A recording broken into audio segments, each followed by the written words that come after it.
কোরবানি পশু জবের সময় কোরবানি দাতার উপস্থিত থাকা শর্ত কিনা? আসন্না ফাউন্ডেশন অন্যের কোরবানি বাস্তবায়ন করে থাকে, এক্ষেত্রে কোরবানি দাতা তো উপস্থিত থাকে না, এই কোরবানি কবুল হবে কিনা?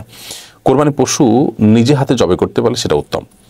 নিজে হাতে জবে করতে না পারলে বা করতে না চাইলে সেক্ষেত্রে অন্য কাউকে দিয়ে জবে করলেও হয়ে যাবে।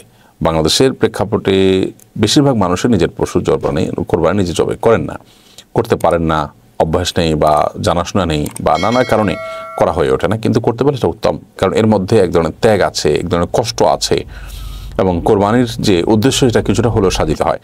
তবে যদি না করতে পারেন কোনো অসুবিধা অন্য মাধ্যমে করাতে। নবী করিম সাল্লাল্লাহু আলাইহি সাল্লাম তিনি অনেকগুলো পশু কোরবানি করেছেন হজের সময়, এবং সেগুলো কিছু তিনি করার পর বাকিগুলো আলী রাদিয়াল্লাহু আনহুকে দায়িত্ব দিয়েছেন, তার মাধ্যমে তিনি করিয়েছেন। অতএব অন্য কারোর মাধ্যমে কোরবানি করাতে সমস্যা নেই। আর অন্য কারোর মাধ্যমে কোরবানি করার সময় নিজে দাঁড়িয়ে থাকতে পারলে বা উপস্থিত থাকতে পারলে ভালো, যদি পুরুষ হন, বিশেষ করে পুরুষরা সেখানে থাকতে পারেন তো থাকতে পারলে ভালো, কিন্তু এটা জরুরি না। এর উপরে কোরবানি কবুল হওয়া না হওয়া নির্ভর করে না। এটা আর্থিক ইবাদত হওয়ার কারণে এটা প্রতিনিধির মাধ্যমে সারা বিশ্বের সমস্ত উলামা ইকরামের মতেই কিন্তু সেটি করা যায়। বিধায় কোরবানি আপনি কোনো প্রতিষ্ঠানকে, কোনো ব্যক্তিকে, কোনো পরিবারকে, একটা গরিব পরিবারকে একটা ছাগল কিনে দিলেন আপনার তরফ থেকে, যে তোমরা এটা জবাই করে খেয়ে নিও, আমার তরফ থেকে কোরবানি এটি, তাহলে সেক্ষেত্রে সেটি কিন্তু জায়েজ আছে।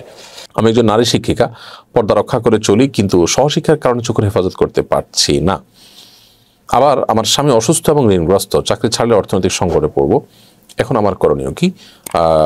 নিজেকে সর্বোচ্চ সেফ এবং নিরাপদ রেখে আপনি যদি কাজ করতে পারেন তো সেটা করতে পারেন। আদারওয়াইজ আপনি নিজে শুধু মেয়ে শিক্ষার্থীদেরকে পড়ালেন বা ছোটো ছোটো বাচ্চাদেরকে পড়ালেন, টিউশন করলেন, এরকম বিকল্প অনেক পথ থাকতে পারে। তাহলে সেক্ষেত্রে সেই পথে আপনার চলে যাওয়া উচিত, যদি আপনি গুনাহ থেকে বাঁচতে না পারেন আপনার কর্মস্থলে। আমি মা হতে চাচ্ছি, কিন্তু বারবার আমার গর্ভপাত হয়ে যাচ্ছে, ডাক্তার বলেছেন আমার সন্তানের হার্টবিট আসে না, এক্ষেত্রে আমি কি করতে পারি? মা হওয়ার বিশেষ কোনো আমল আছে কিনা? আপনি ওই যে ইব্রাহিম আলাইহিস সালাম এবং জাকির আলাইহিস সালামের যে দোয়াগুলো আছে কোরআনে বর্ণিত, সেগুলো বেশি বেশি পড়বেন। রব্বি হাবলি মিনাস সালিহিন, রব্বি লা তাদারনি ফারদা ওয়া আনতা খায়রুল ওয়ারিসিন, এভাবে যে সমস্ত দোয়াগুলো আছে এগুলো বেশি বেশি করে আল্লাহর কাছে পাঠ করবেন, দান সাদাকা করবেন এবং চেষ্টা চালাবেন। আর আল্লাহর ফয়সালাকে মেনে নেওয়ার মতো মানসিকতা সবসময় আপনার আমার থাকতে হবে। কসাইকে কোরবানির মাংস থেকে পারিশ্রমিক দেওয়ার রেওয়াজ আছে, আবার অনেক জায়গায় চামড়া বিক্রির টাকা থেকে জবাই করা হুজুরের পারিশ্রমিক দেওয়া হয়। এই কাজগুলো কতটুকু শরীয়ত সম্মত? খুবই গর্হিত এবং হাদিসের সম্পূর্ণ বরখেলাফ কাজ।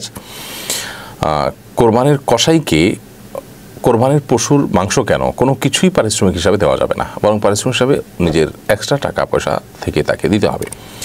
আপনি যদি কোরবানির পশুকে যিনি যে কসাই বানিয়েছেন, গোশত প্রস্তুত করেছেন, তাকে যদি পশুর গোশত, হাড্ডি, মাথা, কলিজা, লেজ ইত্যাদি দেন পারিশ্রমিক হিসাবে, তাহলে সেক্ষেত্রে কেমন যেন কোরবানির এই গোশতটাকে আপনি বিক্রি করলেন।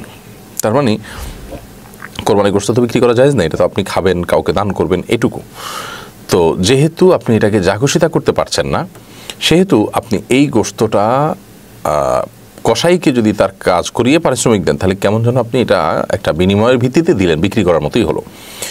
তো নবী করিম সাল্লাল্লাহু আলাইহি ওয়াসাল্লাম আলী রাদিয়াল্লাহু আনহুকে পরিষ্কারভাবে নিষেধ করেছেন যে তিনি যেন কসাইকে কোরবানির পশুর কোনো গোশত ইত্যাদি না দেন, তাকে উপযুক্ত পারিশ্রমিক দিয়ে দিবেন যাতে কোনো প্রকার তার হক নষ্ট না হয়, ঠকানো না হয়।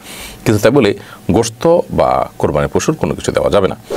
একইভাবে যিনি জবে করেছেন সেই হুজুরকে যদি আপনি জবেহের পারিশ্রমিক দেন, তো সেটা আপনি নগদ টাকা দিবেন, অন্য কিছু দিবেন, কিন্তু কোরবানির গোশত দিয়ে বা কোরবানির পশুর কোনো কিছু দিয়ে যদি পারিশ্রমিক দেন, তাহলে সেক্ষেত্রে এই কোরবানির পশুর গোশত বা তার অংশকে আপনি কোনো বিনিময়ের ভিত্তিতে দিলেন, এটা বিক্রি করার মতোই হয়ে গেল, সেটা কিন্তু জায়েজ নাই। এবং এই বিষয়টি আমরা না জানার কারণে অনেকে ভুল করে বসে থাকি। অনেকে কসাইকে সামান্য পয়সায় নেই, কসাইও জানে যে টাকা কম দিলে কী হবে, গোশত একটু বাড়িয়ে দিবে, এবং বলেও থাকে যে গোশত একটু বাড়িয়ে দিবেন, তাহলে সেক্ষেত্রে তার গড়ে পোষায় যায়। তো এভাবে আসলে চুক্তি করা জায়েজ নাই। সাপ তাকে বলে দিতে হবে, তুমি গরিব হলে অন্য 10 জন গরিবের মতো তোমাকে আমি দিতে পারি, সেটা আমার ব্যাপার, কিন্তু পারিশ্রমিক তুমি যেটা নেবে সেটা অত্যন্ত ক্লিয়ার, এরকমটি করা উচিত। ফাতেমা ববি আইডি থেকে আপনি লিখেছেন, আমার বাবা মারা গিয়েছেন, আজকে 4 দিন, সন্তান হিসাবে তার জন্য কি কি আমল করব পরামর্শ কামনা করছি। বোন ফাতেমা, আল্লাহ তাআলা আপনার বাবার প্রতি রহম করুন, আমরা দোয়া করি ওনার প্রতি আল্লাহ তাআলা ইহসান করুন, অনুগ্রহ করুন, তার ভুল ত্রুটি আল্লাহ তাআলা মাফ করে দিন, তাকে জান্নাতুল ফেরদাউসের মেহমান হিসেবে কবুল করুন। আপনি আপনার বাবার জন্য সবচেয়ে বেশি যেটি করবেন, আমাদের কারোর বাবা মা মারা গেলে, প্রিয়জন মারা গেলে আমাদের সবচেয়ে বড় এবং প্রধান করণীয় হলো তাদের জন্য আল্লাহ তাআলার কাছে দোয়া করতে থাকা, ইস্তিগফার করতে থাকা যে আল্লাহ আপনি তাদেরকে মাফ করে দিন, তাকে ক্ষমা করুন, তার ভুল ত্রুটি মার্জনা করুন, তার প্রতি আপনি রহম করুন। এই দোয়া অব্যাহত গতিতে আমরা করতে থাকব, এটি হবে প্রধান কাজ যে মৃত ব্যক্তির জন্য আমরা দোয়া করব। আর দ্বিতীয় কাজ হবে তাদের তরফ থেকে দান সাদাকা করা, সাধ্য অনুপাতে দান সাদাকা করা, যাতে করে তাদের আমল নামা সেটা আল্লাহ তাআলা কবুল করেন। তৃতীয়ত তাদের তরফ থেকে আমরা যেটা করতে পারি তা হলো যে আমরা মৃত ব্যক্তির পক্ষ থেকে যে সমস্ত আমলগুলো করা যায়, যেমন হজ করা যেতে পারে, ওমরা করা যেতে পারে, সেই আমলগুলো আমরা বেশি বেশি করে করব।